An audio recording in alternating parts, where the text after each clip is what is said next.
Welcome to the Michigan Golfer Show. Join us each week as we explore the people, the places, and the events that shape our great game.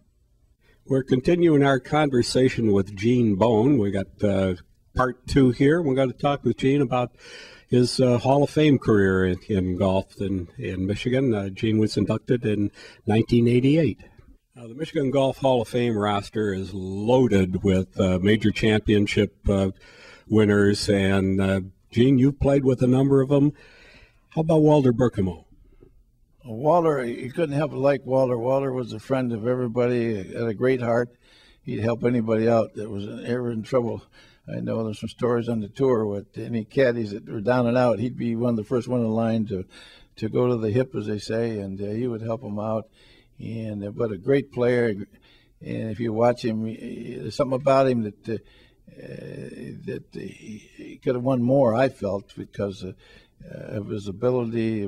He's very casual, but he excellent player. Another PGA champion, Chuck Harbert, longtime pro at Meadowbrook. Well, you know what? I never did hit it as far as Chuck. Who did? And who did, right? So anyway, Chuck was one of the stalwarts here in Michigan for a long time at Meadowbrook, and he had a very awkward grip. You'd have to look at his pictures it's tough to describe. His thumbs were off the shaft, and they had a different grip, but he had the air about him, and you know he was a good player, and he had a lot of confidence in himself, and he could do anything, and he did. So it was a pleasure. I got tangled with him a couple of times. I didn't beat him. I know I finished runner-up to him once in the Michigan PGA. Couldn't catch him, but he certainly was a great asset to the state of Michigan, that's for sure. I think he still holds some scoring records in the various state tournaments, and nobody hit it farther. And Chick did not lack in self-confidence. How about Big John Barnum from over in Grand Rapids?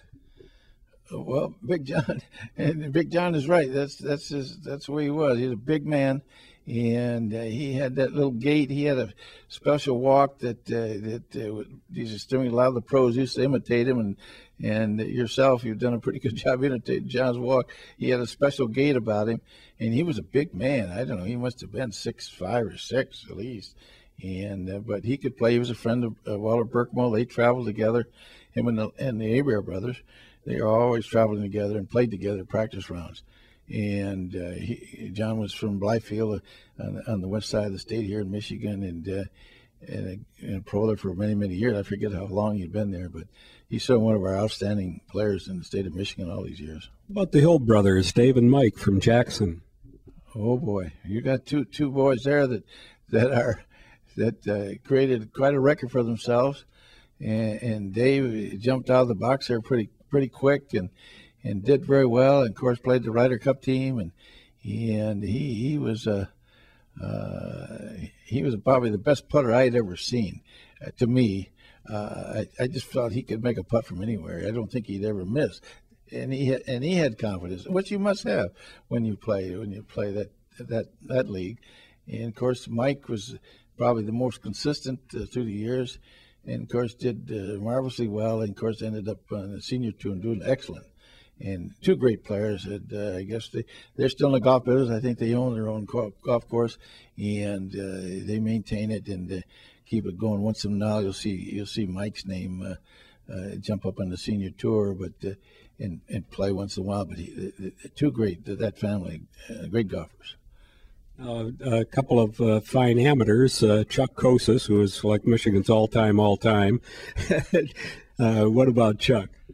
Well, Chuck I'd met several times. He used to play here at Bay Point as a guest. He played with one of our members at the club, Howard Cole, and his brother, Donnie, and they played all the time. And I used to sneak out when I could. He wouldn't hit many. He wouldn't practice much. You might see him hit one or two balls, then he'd go to the tee. And I used to sneak over the tee, and I'd tell my staff, I said, watch this man swing. He's so loose from the old style, a swinger, we call it, rather than trying to knock the cover off the ball. But a marvelous putter and a short game player. and a fine gentleman as he was. He was kind to me when he ever come out to the club, and we'd chat. And of course, I talked to him at the Hall of Fame dinners, and he's a great player. We're fortunate that we had him in our midst. How about another amateur who plays at a club fairly close to here, another lake club, Pete Green has won the Michigan Amateur.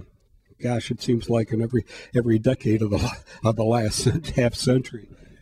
Well, him and Glen Johnson, but he great competitor. I played with him a couple of times, but very hard nosed, very determined, and an excellent player. And of course, any good player is going to be a good putter, short game player. He better be, or you won't beat nobody. But I think because of his competitiveness that he was a great player. He could get up and down from anywhere. And you did mention the 5-time amateur champion, one of the great match players of all, and one of the most colorful in Michigan golf, Glen Johnson. Right, Glen, of course, being a member of the Hall of Fame, but he was well known for his being a competitor, but especially match play. He was a tough. I'm glad I was a pro and I wasn't amateur. I didn't want to face him, but he was. He learned a gross deal there, and a great putter, and a great what you call person that he might disrupt his opponent very easily. Is that the right word? I think so. Because I'm trying to be kind, right? But a great man, and again, a good friend, and excellent player, that's for sure. Well, Arnold, I got paired with him a couple of times. Once, of course, when I was leading Houston there, and didn't say much, which is fine. And but he was all business, and I appreciated that. That didn't bother me at all. But he was a great competitor, as his record shows.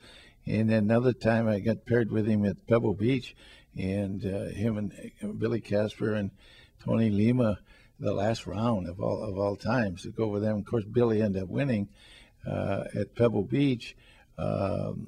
And he drove with a 3-wood every hole. Never hit a driver, and I was within tied for the lead with about 4 holes to go, something like that.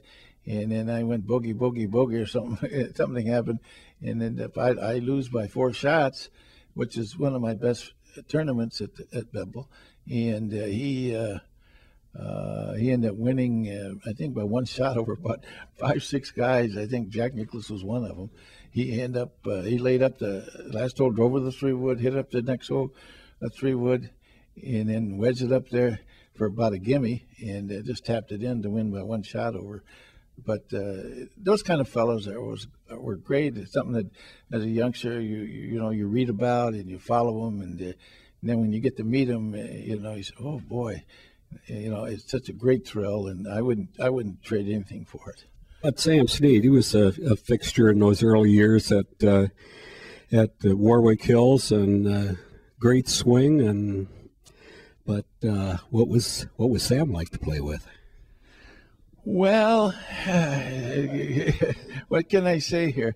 But Sam, I got paired with him a couple of times in practice, and also a couple tournaments, and a great. You can't help but admire him, because he had great hands and great swing. Of course, he's a great athlete, and very loose, long swing.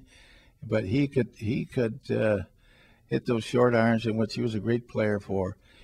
And of course, too bad he went to side saddles for a while, and of course then changed. But he's always blamed his putter. But I think he won 80-some tournaments. He couldn't have been too bad a putter, but he was a fellow that didn't like to be beat. He's such a great competitor. He didn't want anybody to beat him, especially a young rookie. He'd get a little upset at you if you were putting better than him, because he didn't like nobody to out-putt him. But it was a pleasure to play with him, and I'll cherish that the rest of my life.